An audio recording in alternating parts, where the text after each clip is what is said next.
యేసుక్రీస్తు ప్రభువులో ఉన్న రహస్యం అదే. ప్రభు మనల్ని ఒక మెడిసిన్గా చేస్తాడు.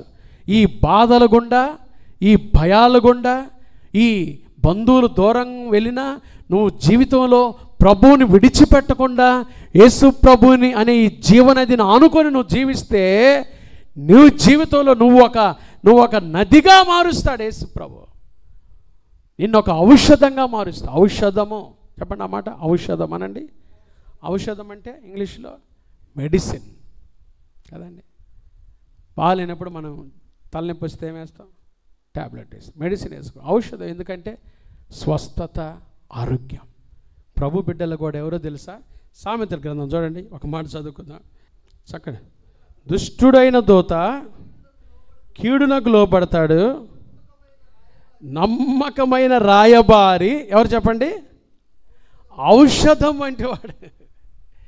Is just like A medicine.